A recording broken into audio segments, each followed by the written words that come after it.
এবং আসিফ মাহমুদ সজীব ভুঁইয়া সে আগামী দিনে এই দুর্নীতিকে আরো বেশি পাহাড় সমতুল্য করার জন্য অন্য কোনো রাজনৈতিক দলে ভিড়তে চায়। একটা মেয়ের যদি অবৈধ বাচ্চা পেটে আসে বিয়ের আগে, এটা কিন্তু আর কারো কাছে জানতে হয় না, সালিশেরও প্রয়োজন হয় না, কোনো তদন্তের বিষয় হয় না, অটোমেটিক বোঝা যায় যে তার অবৈধ পেট আছে, এই তার একটা বিচার করা হয়। কিন্তু ছাত্র জনতার পক্ষ থেকে বসানোর পরে আমরা দেখলাম তারা বিভিন্নভাবে দুর্নীতিতে জড়িয়ে গেল। এই দুর্নীতির বিরুদ্ধে জিরো টলারেন্স নীতি গ্রহণ করেছি আমরা, এবং এই দুর্নীতির বিরুদ্ধে আমরা ধারাবাহিক কর্মসূচি গ্রহণেরও সিদ্ধান্ত নিয়েছি। ক্রিয়া এবং তথ্য উপদেষ্টা জনাব আসিফ মাহমুদ সজীব ভুঁইয়া এবং মাহফুজ আবদুল্লাহর বিরুদ্ধে যে দুর্নীতির অভিযোগ উঠেছে সেই দুর্নীতির প্রতিবাদ করার জন্য, এবং আমরা আজকের এখান থেকে দাবি জানিয়েছি যে দুর্নীতি দমন কমিশন তাদের যে 17 মাসের কার্যক্রম এবং তাদের মন্ত্রণালয়ের যে কোনো দুর্নীতি হয়েছে কিনা, যে অভিযোগ জনগণের, সেই অভিযোগগুলো তদন্ত করে জনগণের সামনে পেশ করার জন্য আহ্বান জানিয়েছি। এবং আমরা দুর্নীতি দমন কমিশনের প্রতি আহ্বান জানাই, যারা দুর্নীতির সাথে যুক্ত আছে তারা যেন আগামীতে নির্বাচনে অংশগ্রহণ করতে না পারে, তার জন্য নির্বাচন কমিশন এবং দুর্নীতি দমন কমিশন ব্যবস্থা গ্রহণ করবে। বাংলাদেশের সবচেয়ে বড় এবং প্রধান সমস্যা হলো এই দুর্নীতি। এই দুর্নীতির বিরুদ্ধে জিরো টলারেন্স নীতি গ্রহণ করেছি আমরা, এবং এই দুর্নীতির বিরুদ্ধে আমরা ধারাবাহিক কর্মসূচি গ্রহণেরও সিদ্ধান্ত নিয়েছি।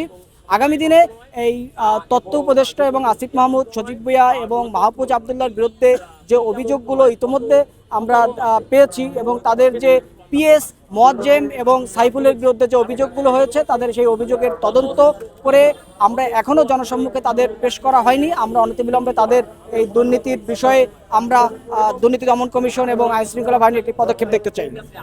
যদি 5 তারিখের আগে থেকে সজীব ভুঁইয়া একটি সচ্ছল পরিবারের ছেলে হতো, সেই ক্ষেত্রেও একটা কথা মানানসই ছিল। কিন্তু যে ঢাকা বিশ্ববিদ্যালয়ের ক্যান্টিনে পরিত্যক্ত জায়গায় শুধু ডাল ভাত খেয়ে পড়ালেখা করেছে আমরা দেখেছি, যার 5 তারিখের আগে একটা পাঞ্জাবি পড়তো যার দাম ছিল 75 টাকা, সেটা গুলিস্তানের পাঞ্জাবি। এখন আপনি সজীব ভুঁইয়ার দিকে তাকায় দেখেন তার পাঞ্জাবির মূল্য কত। আমি একটা কথা বলেছি, গত বক্তব্যে বলেছি, এখন আপনাদেরকে বলছি, যদি বাঙালি কালচারে একটা মেয়ের যদি অবৈধ বাচ্চা পেটে আসে বিয়ের আগে, এটা কিন্তু আর কারো কাছে জানতে হয় না, সালিশেরও প্রয়োজন হয় না, কোনো তদন্তের বিষয় হয় না, অটোমেটিক বোঝা যায় যে তার অবৈধ পেট আছে, এই তার একটা বিচার করা হয়। তো সজীব ভুঁইয়া লন্ডনে যে বাড়ি করেছে, এই বাড়িটি তার অবৈধ পেট।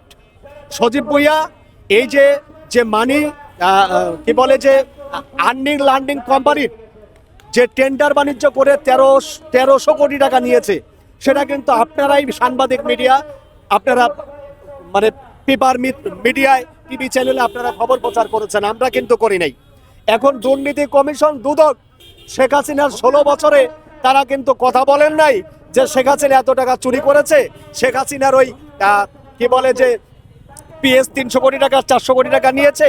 শেখ হাসিনা যাবার পরে যদি বলে, আমাদের এই জাতির কি লাভ হবে?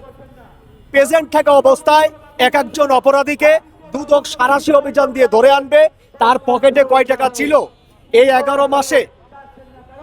5 তারিখের আগ পর্যন্ত সজীব ভুঁইয়ার বাবার দাদার 14 গোষ্ঠী মিলে কয় টাকার সম্পদ ছিল সেটার ভেরিফাই আমরা চেয়েছিলাম।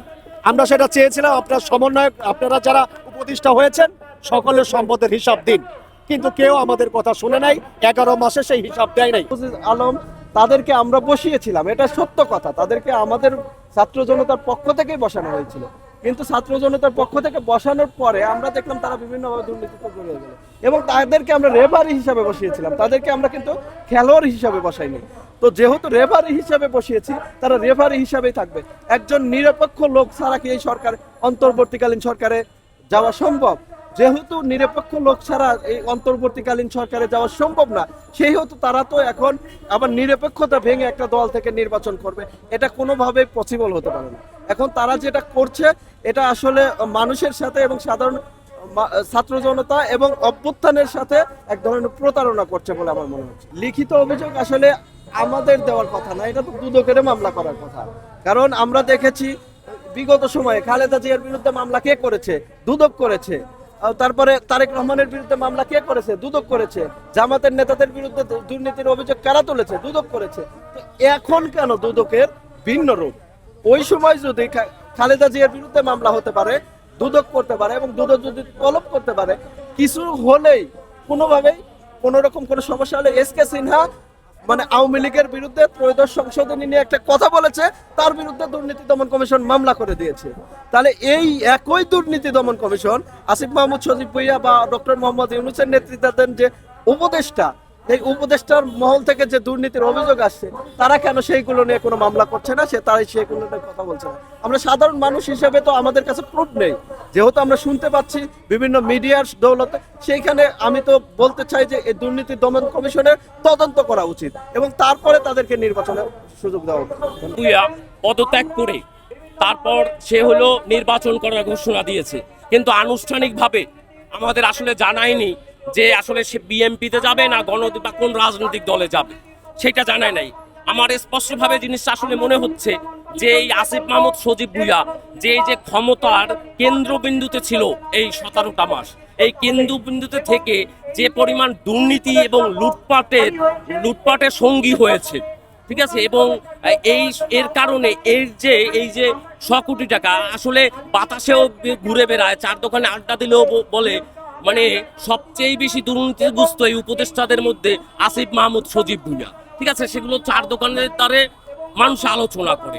এই অভিযোগগুলো এখন পর্যন্ত আসলে দুর্নীতি দমন কমিশন থেকে শুরু করে আমাদের রাষ্ট্রীয় প্রতিষ্ঠানগুলো এর উত্তর দেয়নি বা তদন্ত করেনি, ঠিক আছে। আমরা এর জন্যই দাবি করেছি অন্তর্বে সেই তদন্তগুলো করা হোক এবং আসিফ মাহমুদ সজীব ভুঁইয়া সে আগামী দিনে এই দুর্নীতিকে আরো বেশি পাহাড় সমতুল্য করার জন্য অন্য কোনো রাজনৈতিক দলে ভিড়তে চায়।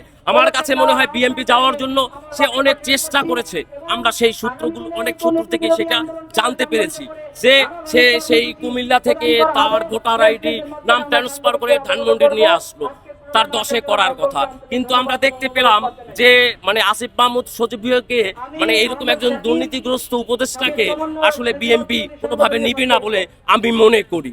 তারপরে যেটা দেখলাম আমরা গণ অধিকার পরিষদে মানে এইরকম একটা ঘটনা কালকের পর থেকে রাশেদ বলার পরে আসলে আমাদের কারণে আসলো, কিন্তু আমার প্রশ্ন রাশেদ এবং নুরুর কাছে, দুইজনের কাছেই, যে আপনারাই তো সবচেয়ে বেশি সোচ্চার ছিলেন তার দুর্নীতি এই অভিযোগগুলো নিয়ে, তাহলে আপনাদের কাছে প্রশ্ন আমার, এইরকম একজন দুর্নীতিগ্রস্ত উপদেষ্টা কি আবার আপনাদের দলে বিরাবেন কিনা, নাকি জাতির সামনে তুলে দেবেন যে আসলে গণ অভ্যুত্থানের আমাদের যারা নেতৃত্ব ছিল তাদের সাথে বিশ্বাসঘাতক একজন দুর্নীতিবাদকে আমরা জাতির সামনে তুলে দিয়ে আমরা তার বিচার দাবি করব?